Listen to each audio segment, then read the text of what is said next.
Adar.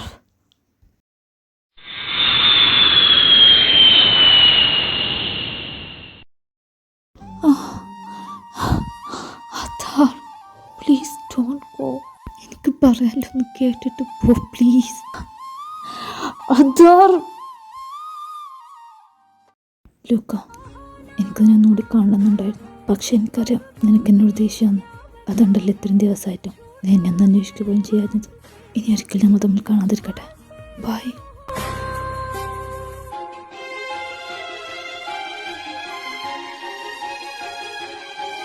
मेरी किस्मत में तो हाँ लिखा नहीं है, सब झूठ है देखो, कुछ बचा नहीं है। ये धूप से कभी अंधेरा जुड़ नहीं सकता, ये इश्क मुकम्मल अपना अब हो नहीं सकता। या सा है तू, मैं हूँ सहरा सा, फासला न मिटेगा जो है फैला सा, जो खत्म न होगा। तू ऐसा सफर है, मैं रात का लम्हा, तू धूप सहर है।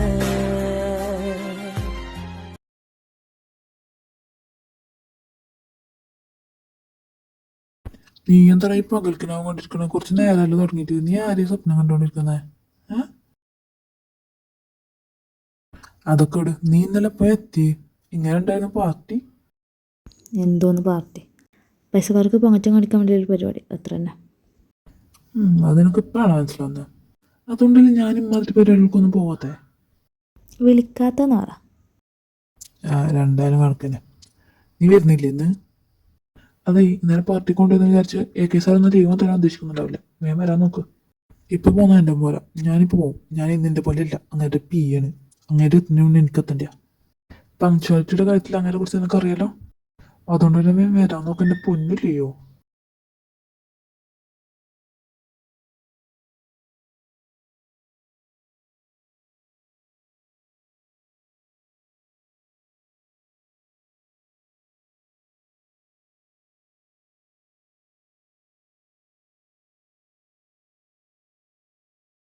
Good morning sir.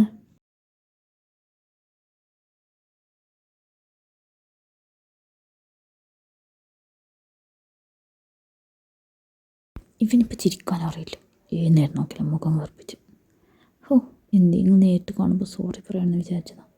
ഇതിപ്പോൾ സോറി പോയിട്ട് മറ്റേതൊക്കെ സംസാരിക്കാൻ പോലും പറ്റുന്നില്ല അവനോട്. വലിയൊരു പോസ് വന്നേക്കുന്നു. ഇന്നലെ ഞാൻ പറഞ്ഞാൽ കുറച്ച് കൂടിപ്പോയോ? കൂടിയിട്ടൊന്നുമല്ല. ഇന്നലെ അത്ര ആൾക്കാരും വിളിച്ച് അപ്പെണ്ണുമ്പോഴും എന്നെ തല്ലിയപ്പോൾ അവൻ അവരുടെ അകത്തല്ല നിന്നത്. ഞാൻ ഓക്കെയാണെന്ന് പോലും അവൻ ചോദിച്ചില്ല. എന്നിട്ട് അവിടെ നിന്ന് ഇറങ്ങിപ്പോന്നിട്ടും ഇല്ല, കുറ്റം മുഴുവൻ എൻ്റെ പേർക്ക്. അപ്പത്തെ ദേഷ്യത്തിൽ പറഞ്ഞതാ. സോറി പറയണോ? എപ്പോഴെങ്കിലും അവസരം കിട്ടുമ്പോൾ പറയാം.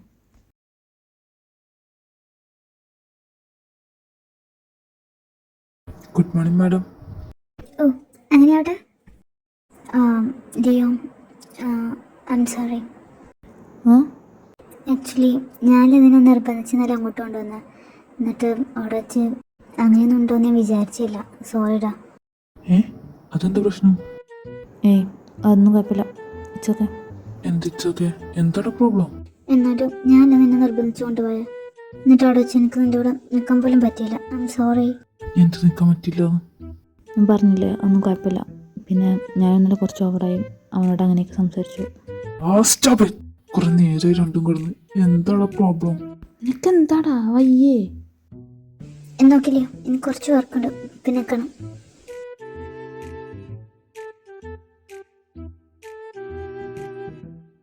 ലിയോ, പറയടാ, എന്താടാ പ്രോബ്ലം? നിനക്കിപ്പോൾ അത് അറിയാത്ത സമാധാനം കിട്ടില്ലേ? അറിയാനുള്ള ഒരു ക്യൂരിയോസിറ്റി. അതല്ലേ ഞാൻ ചോദിച്ചേ, എന്താ കാര്യം? അതെന്താന്ന് വെച്ചാൽ, അല്ലെങ്കിൽ വേണ്ട, പിന്നെ പറയാം. എനിക്ക് ഇപ്പോൾ കുറച്ച് പണിയുണ്ട്. എടാ നീ കളിക്കാതെ കാര്യം പറഞ്ഞേ. എടാ നീ കണ്ടില്ല എനിക്ക് വർക്കുണ്ടെന്ന്. നീ പോയേ? തണ്ടി പിടിച്ചേട്ട പട്ടി. നിന്നെ ആ റൂമിൽ നിന്ന് പിടിച്ചോടാ പട്ടി.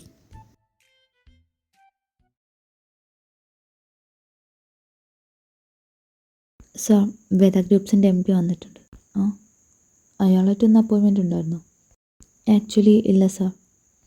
ദെൻ അയാളെന്തോ പുതിയ പ്രോജക്റ്റിനെ കുറിച്ച് സംസാരിക്കാനാണ് പറഞ്ഞത്. ഞാൻ എന്താ ചെയ്യേണ്ടത് സാർ? ശരി, വരാൻ പറ. Hello mister Atharva. ഹലോ, ഇരിക്കൂ. ദേവസാനന്ദ ഒരു മുന്നറിയിപ്പില്ലാതെ പെട്ടെന്ന്.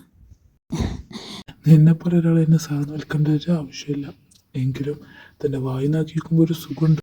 പിന്നെ ഞാൻ വന്ന എന്തിനാന്ന് വെച്ചാൽ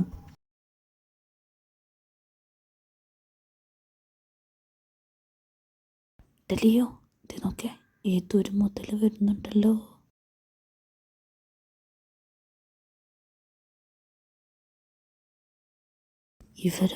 ഇവരെന്താ ഇവിടെ? നിനക്കറിയോ അവരെ? പിന്നെ നന്നായിട്ട്. നിന്നെ ഞാൻ വെറുതെ വിട്ടെന്ന് വിചാരിച്ചോ? അത്രയും ആളുകളുടെ മുന്നിൽ വെച്ചിട്ടോ നീ എന്നെ അപമാനിച്ചത്. നിനക്കുള്ള പണി അത് കിട്ടാൻ കിടക്കുന്നേ ഉള്ളൂ. ഓ ആയിക്കോട്ടെ, മാഡം ചെന്നാട്ടെ.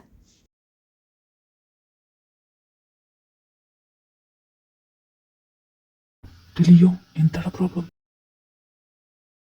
നിന്റെ പണി തീർക്കൽ വല്ല പണിയാണോ? പണിയൊന്നും പോവില്ലായിരിക്കും അല്ലേ? അതെനിക്കെങ്ങനെ അറിയാം? ഓ ഓരോ മാരണങ്ങൾ. ഞാനിപ്പോൾ വരാം. അതാ meet my daughter. Hi mister Adar. എടോ, ഞാൻ പറയാൻ വന്നത് എന്താണെന്ന് വെച്ചാലേ, ഇന്നലെ പാർട്ടിയിൽ വെച്ചിട്ടേ തൻ്റെ ഓഫീസിലൊരു എംപ്ലോയി, അവനറിയാത്തതുകൊണ്ടായിരിക്കും ഇവളോട് കുറച്ച് മോശമായിട്ട് പെരുമാറി.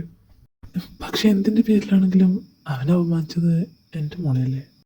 അപ്പോൾ അവനെന്തായാലും ഒരു പണിഷ്മെൻറ്റ് കൊടുക്കണ്ടേ അല്ലേ അതാ? അതുകൊണ്ട് തന്നെ ഒരു കാര്യം ചെയ്യും, അവനങ്ങ് പറഞ്ഞിട്ടേക്ക്. അത് മാത്രമല്ല ഡാഡ്, അവനെ ഒരു കമ്മലും വർക്ക് ചെയ്യാൻ പറ്റാത്ത വിധത്തിലാണ്. മിസ്റ്റർ അദാർ, അങ്ങനെ ഒരു സർട്ടിഫിക്കറ്റ് കൊടുത്തിട്ട് വേണം നിങ്ങൾ അവനെ പറഞ്ഞിട്ട്. Do you get it? Yeah of course ma'am. വേറെ എന്തെങ്കിലും ചെയ്യണോ? നിങ്ങളാണല്ലോ ഇവിടുത്തെ കാര്യങ്ങളൊക്കെ തീരുമാനിക്കുന്നത് അല്ലേ? ഈ ഓഫീസിലെ കാര്യം തീരുമാനിക്കുന്നത് ഞാനാണ്, നിങ്ങളല്ല. അവനെ പറഞ്ഞുവിടണോ നിർത്തണോ എന്ന് ഞാൻ തീരുമാനിക്കും. ഒരു പീർ എംപ്ലോയിക്ക് വേണ്ടിയിട്ട് നമ്മൾ തമ്മിൽ തെറ്റണോ? ഇതെൻ്റെ പ്രസ്റ്റീജ് ഇഷ്യൂ ആണ്. അത് അളവിൻ്റെ കൂടെ നിന്നേ പറ്റൂ, അല്ലെങ്കിൽ അറിയാലാത്ത അളവിനല്ലേ. പിന്നെ നമ്മൾ തമ്മിലിപ്പോൾ പുതിയ പ്രോജക്റ്റ് തുറന്നാൽ നിൽക്കല്ലേ, അത് കോൺട്രാക്ട് ഇതുവരെ ചെയ്തിട്ടില്ല. അതുകൊണ്ട് എനിക്കിപ്പോൾ വേണമെങ്കിലും പിന്മാറാം. അതാ എന്നെ തെറ്റിക്കുന്നത് അത്ര നല്ല കാര്യം തോന്നുന്നുണ്ടോ തനിക്ക്? ദേവസാറെ, ഞാൻ ദേവസാറിനെ കണ്ടിട്ടല്ല എൻ്റെ ഈ കമ്പനി മുന്നോട്ട് കൊണ്ടുവന്നത്. തൻ്റെ പ്രോജക്റ്റ് പോയെന്ന് വിചാരിച്ച് എനിക്ക് വെറുപ്പില്ല. എൻ്റെ കമ്പനി എങ്ങനെ നല്ലതായി കൊണ്ടുപോകാമെന്ന് എനിക്ക് നന്നായിട്ടറിയാം. സാറ് അറിയിടേണ്ട ആവശ്യമില്ല. പിന്നെ ലിയോയുടെ കാര്യം, അവൻ ഈ കമ്പനിയിൽ തന്നെ വർക്ക് ചെയ്യും. പിന്നെ മാഡത്തിനോട് അവൻ്റെ നേരെ പൊങ്ങി നിൻ്റെ ഈ കൈ ഒടിക്കാൻ എനിക്ക് അറിയാനിട്ടല്ല. ഇപ്പോൾ തൽക്കാലത്തേക്ക് ഞാൻ വെറുതെ ഇട്ടിരിക്കുക. ദേവസാറ് മോളെ വിളിച്ച് പോവാൻ നോക്ക്. സാറ് ചൊല്ല്. ഇപ്പം തന്നെ എൻ്റെ സമയം കുറേ വേസ്റ്റാക്കി. പിന്നെ അടുത്ത പ്രാവശ്യം വരുമ്പോൾ അപ്പോയിൻമെൻറ്റ് എടുക്കാൻ മറക്കണ്ട. സാറിന് തോന്നുമ്പോൾ കയറി വരാൻ ഇത് സാറിൻ്റെ അച്ചീവിടൊന്നല്ലല്ലോ. ഡാഡി പോവാം.